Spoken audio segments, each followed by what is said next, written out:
오늘은 미국 주식 투자를 할 때 어떻게 하면 세금을 덜 낼 수 있는지 한번 알아볼 거고요. 제가 전문가가 아니기 때문에 전문가를 모셨습니다. 세무회계 현지의 곽재희 회계사님 나와주세요. 안녕하세요. 네, 오늘 설명 잘 해주시길 바라면서 저는 이제 앉아서 얘기를 좀 듣도록 하겠습니다. 이 미국 주식 세금 참 어려워서 간략하게 기본적인 내용만 제가 먼저 설명을 하고 그 다음에 좀 딥하게 한번 가보도록 할게요. 시스템이라고 말했는데 세법으로 따지면은 이 단어를 우리가 과세관계라고 표현한다. 자, 따라해보세요. 과세관계. 자, 이 과세관계를 알기 위해서 우리가 기대하는 게 딱 두 개가 있어. 첫 번째, 배당. 두 번째, 양도. 얘는 비중이 낮아. 배당을 기대한다면은 요런 주식을 사고, 지금 찍어주신 겁니다. 참고로 이거는 저희 김단태의 생각과는 전혀 상관없습니다. 예. 배당은 금융권에서 알아서 계산해서 해줄 거예요. 솔직히 배당 소득이 2천만 원이 넘잖아요. 제 강의를 안 봐도 돼요. 왜냐하면 담당 회계사나 세무사가 이미 있을 거예요. 제가 설명을 하고자 하는 바는 배당이랑 양도차익 둘 다겠지만 금액적으로나 봤을 때, 그리고 세금 계산 측면에서 개미들이 궁금해하는 건 양도차익이다.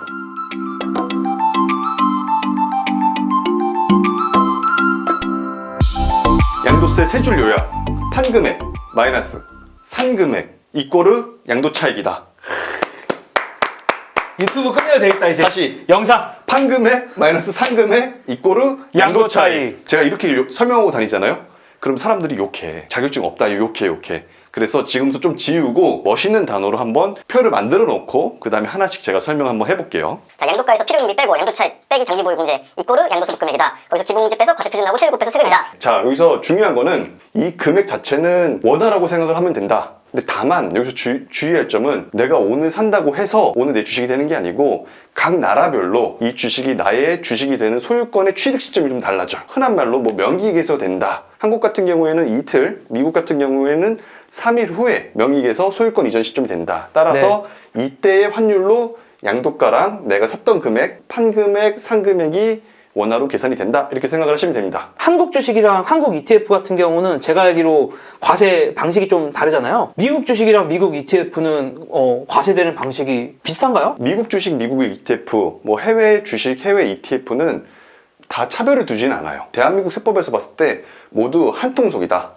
다 똑같다. 다 평등하게 한 통속이다. 한 통속이다. 예제를 하나 들어보면은 DP라는 친구가 있어요. DP라는 친구가 저한테 전화해서 하는 말이, 내가 올해 주식을 2개를 팔았어. 근데 첫 번째 주식에서는 500만 원 이익이 났대. 두 번째 주식에서는 200만 원 손실이 났대요. 평가이익이 아니고 실제로 팔았다는 뜻이에요. 팔았다. 그래서 결국에 퉁 쳐보니까 한 해 동안 300만 원의 이익이 났대요. 세금을 어떻게 계산하냐? 기본공제 250만 원을 빼주고 50만 원에 대해서 22% 세금을 내면 된다. 요것만 사실은 근데 머릿속에 잘 기억을 하고 있어도 세금 계산하는데 큰 어려움은 없어. 여기서부터 모든 게 이제 다 시작이 되는 거예요.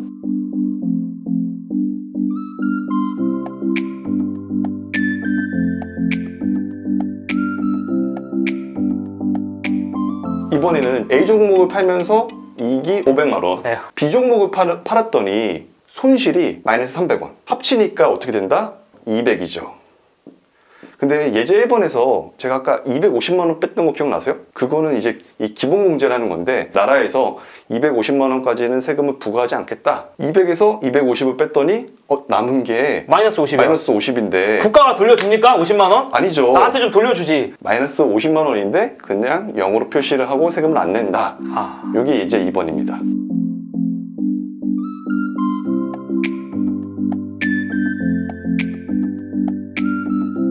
예제 3번은 이거 테크니컬한 건데, 내가 얼마나 보유하고 있고 얼마나 이익이 나는지 알아요. 곰곰이 생각을 해보니까 이번에 종목 A에 대해서 팔았을 때 500만 원 정도 이익이 난 거예요. 여기서 22% 세금을 매기면은 세금이 얼마 내겠구나를 알았어요. 근데 이 사람이 단체 유튜브를 봤어. 지금 제 강의를 봤으면은 500만 원을 내가 이익이 났는데 곰곰이 생각해 보니까 다른 계좌에 종목이 하나 더 있었던 거지. 아직 팔진 않았지만 평가 손실인 상황이에요.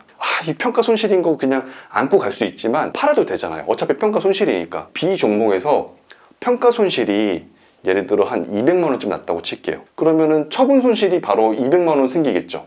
그럼 이 상황이면은 세금은 300만 원에 22%를 곱한 66만 원 이렇게 나오겠죠. 500만 원에 대해서 원래는 세금을 22% 내는 그런 상황에서 200만 원을 강제로 비용 처리를 하면서 세금을 줄일 수가 있겠죠. 다시 한번 따라가 볼게요. A만 팔았어, A만.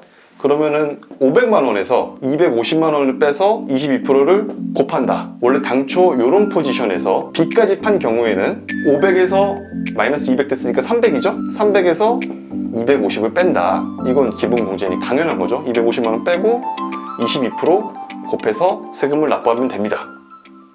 요거는 조금 어려운 케이스인데 근데 또 이해하고 나면 되게 쉬운 예제예요. 한번 들어보세요. 제 와이프 이름이 뭐 이렇게 돼요. 이렇게 되는데 네. 와이프가 테슬라를 100만 원에 샀어요. 근데 계속 테슬라 가격이 올라서 평가 수익이 언젠가 1000만 원이 될 거예요. 그러면은 제 와이프가 그때 주식을 팔 거예요. 1000만 원에 대해서 양도 차익이 발생했고 양도 차익에 대해서 250만 원, 기본공제 빼면 750만 원이 남을 거고 거기에 대해서 양도세를 내겠죠. 그래서 제가 한마디를 했어요. 그러지 마라, 내 와이프야. 이거를 매년 팔아보는 건 어떻겠니? 지금 팔고 바로 다시 사도 돼요? 라는 질문을 하시는 분들이 있어요. 어차피 너가 장기 보유해서 궁극적으로 이 주식과 오랫동안 갈 친구라면은 엔딩 피처까지 보유하고 있다가 한 번에 1000만 원에 대해서 양도 차익이 발생하는 거랑 매년 250만 원씩 끊는 거랑은 분명히 그 차이가 있다. 중간에 끊는다는 것은 보유 주식을 팔고 그걸 다시 산다는 의미입니다. 팔고 같은 날에 다시 사도 되는 경우도 있긴 한데 이건 사실 증권사마다 다르고요. 여러분이 만약에 확신이 없으시면 팔고 나서 다음 영업일에 다시 사는 게 안전하긴 합니다. 다만 하루 사이에 주가가 바뀔 수도 있다는 점은 유의해야겠죠. 자산 규모가 10억, 20억 이렇게 되시는 분들은 양도 차익 요거 계산하는 게 좀 무의미할 수도 있어. 한순간에 뭐 몇백만 원 왔다 갔다 하는 게 주식 시장이잖아요. 그래서 무의미할 수 있는데 소액으로 하시는 분들은 어쩌면은 요 포인트를 가지고서라도 조금만 활용을 한다면은 몇십만 원씩 아낄 수 있어요. 근데 좀 약간 주의할 점이 있어요. 이게 평생 가는 건 아니고 2023년부터 우리나라의 금융투자 소득에 대해서 과세 체계가 좀 바뀌어요. 그때부터는 조금 워킹하지 않을 수는 있어요. 앞으로는 주식 양도소득, 뭐 이자소득, 배당소득 이런 거 한 번에 합쳐서 금융투자소득이다 이렇게 별도로 분류해서 과세하겠다라고 얘기를 하고 있어서 이 전략이 2023년 이후부터 통할지는 잘 모르겠다. 공제 있을 때 빨리빨리 공제해야 되는 거 그러니까 아니에요? 현재로서는 2022년까지 되니까 자 여기 보시는 분들 올해 있다 이익 나시면은 지금 당장 한번 파시고 그 다음에 21년에 한번 팔고 2년까지 한번 또 팔면 3번은 더 팔 수 있잖아. 그럼 750만 원. 750을 아낀 거지. 이거는 되니까 한번 해보자고요.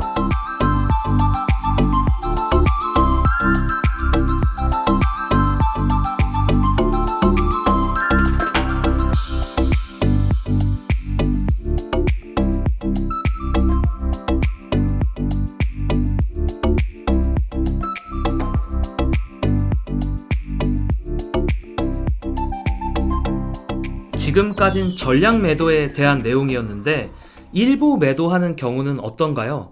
난이도를 한번 올려볼게요. 취득원가를 어떻게 계산하는지에 따라서 증권사마다 조금 난해하게 시스템이 설계되는 것도 있어요. 취득원가 계산 이것만 쳐도 평가 방법이 여러 개 나와요. 선입선출, 이동평균, 후입선출 막 여러 개 나오는데 단태님도 주식 투자 많이 하잖아요. 네. 주식 계좌에 2주 있으면은 한 주 팔았어.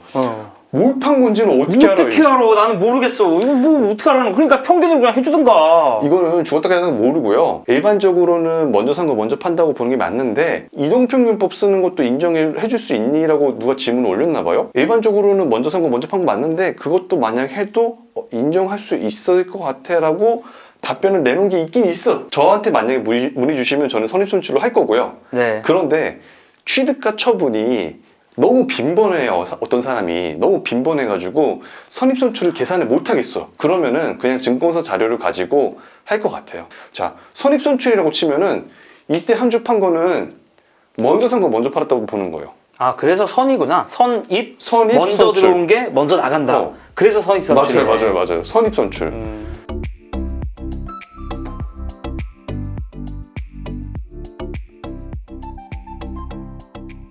한번 제가 예시를 들어볼게요. 테슬라를 한 주 샀어요. 첫날에 1000원에 한 주 사고 둘째 날에 눈 떠보니까 테슬라가 2000원이 된 거예요. 100% 올랐어. 100% 올랐죠. 불타기 해야 되잖아요. 그래서 불타기를 했어. 셋째 날이 됐어요. 이때 한 주를 양도를 했어요. 바깥에 팔았어. 5000원에 팔았다고 칠게요. 그럼 이 한 주는 이때 산 주식을 판 거예요? 이때 산 주식을 판 거예요? 아니면 요걸 평균해서 팔았을까요? 일반적으로 불타기하고 물타기 하는 거는 평균 잡아서 계산한다는 뜻이잖아요. 단가를 뭐 희석시키거나 단가를 올리거나. 물타기 불타기 개념은 평균법이에요. 평균법. 여태까지 샀던 거 다 더하고 몇 주인지 여태까지 산 금액 더해서 그냥 나누기, 통으로 나눠버려요. 그럼 한 주 팔았잖아, 한 주. 그럼 평균법으로 하면은 한 주는 1,500원에 취득한 거네 라고 하면서 취득원가 1,500원을 빼주는 거예요. 미국 주식 말고 한국 주식 중에 대주주인 분들 아니면은 스타트업 투자, 그러니까 상장하지 않은 비상장 주식을 투자를 한 분들도 있을 수 있는데 그런 경우에 세금 계산이 어떻게 되는지가 좀 궁금하거든요. 마찬가지예요. 예전에 2019년까지는 국외 주식이랑 국내 주식이랑 나눠서 세금 계산을 했어요. 2019년까지는. 근데 2020년 올해부터는 국내 주식이랑 국외 주식이랑 합쳐서 같이 세금 계산을 하고요. 근데 여기서 조금 테크니컬하게 좀 재밌는 게 있어요. 그게 뭐냐면 기본공제의 적용 순서. 기본공제 250만 원 빼준다 그랬잖아요. 2019년까지는 한국 주식도 250을 빼줬고 국외 주식, 미국 주식도 250을 빼줬어요. 옛날이 더 좋았는데? 옛날에 19년까지가 좋았죠. 근데 2020년부터는 이익과 손실을 퉁쳐주잖아요, 지금? 퉁쳐주니까 마찬가지로 기본공제도 한 번만 해주겠다는 거예요. 한국에 비상장 회사가 하나 있어요. 이 비상장 회사가 중소기업이고 저도 지분이 얼마 없는 소액주주라고 칠게요. 그럼 양도세율이 11%예요, 11%. 11%예요. 근데 미국 주식은 양도세 22% 낸다 그랬잖아요. 한국 비상장에서 이익이 먼저 팔았을 때 300만 원 났어요. 그 다음에 미국 주식에서 250만 원이 났어요. 이익이, 처분이익이. 그리고 미국 주식에서 마찬가지로 250이고 이게 300이에요. 그럼 이 기본공제를 어떻게 빼냐면은 먼저 된 거 먼저 빼주거든요. 1번 케이스는 300에서 250만 원을 먼저 빼주겠죠? 그럼 50만 원에 11% 내고 250에 22% 내는 거예요. 근데 2번 케이스는 어떻게 되냐면은 250에서 250을 다 빼줘요. 그리고 300에서 11% 내는 거죠. 세율이 높은 거를 먼저 공제받는 게 낫네. 그렇죠. 투자자 입장에선 더 이익인 거죠. 맞죠.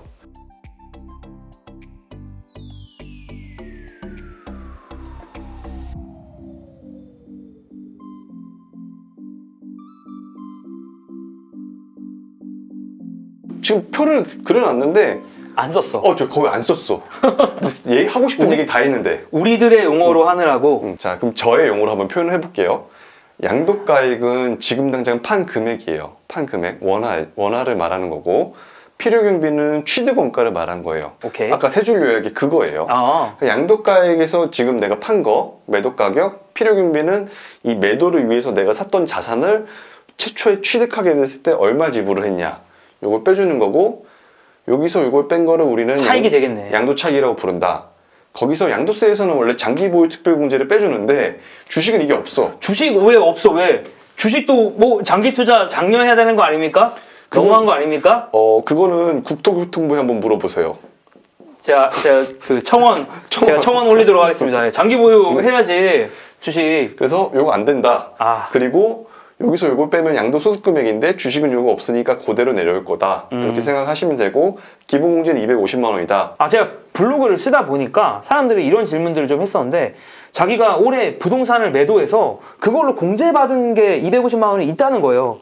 근데 그러면은 그 250만 원이랑 주식에서 받을 수 있는 공제 250만 원이랑 어떻게 다른 건지, 어떤 차이가 있는 건지 궁금합니다. 부동산 그룹은 부동산 그룹대로 250만 원이 되고 주식은 주식대로 250만 원이 돼요. 주식은 같은 해 하면 안 되나요? 물어봤는데 상관이 없는 거예요? 상관없다. 아. 상관없다. 그래서 요거 된다. 빼면은 과세 표준이 나오고 여기서 정해진 세율을 곱해서 세금을 낸다. 이렇게 생각을 하면 돼요. 미국 주식은 22%, 뭐 국내 기업이라면은 뭐 중소기업 대주주인지 이런 걸 판단을 해서 11%에서 뭐 어떤 사람들은 27.5%, 어떤 사람들은 33% 이렇게 좀 베리에이션이 좀 있어요. 그래서 여태까지 세금을 좀 알아보긴 했는데 그래도 세금을 내는 거는 축복받은 일이다. 왜냐면은 이익을 냈기 때문이다 라고 생각을 하고요. 이렇게 훈훈하게 생각하고 싶은데 갑자기 세금 하니까 또 가슴이 아프네. 예. 근데 지금까지 좀 지루할 수도 있었지만 세금 얘기 한번 들어봤고요. 오늘 출연해 주신 각제이 회계사님께 감사의 말씀을 드리면서 오늘 영상 마무리해 보도록 하겠고요. 구독과 좋아요, 알림 설정 부탁드리면서 구독과 좋아요, 알림 설정 네, 부탁드리면서 영상 마무리하도록 하겠습니다. 감사합니다.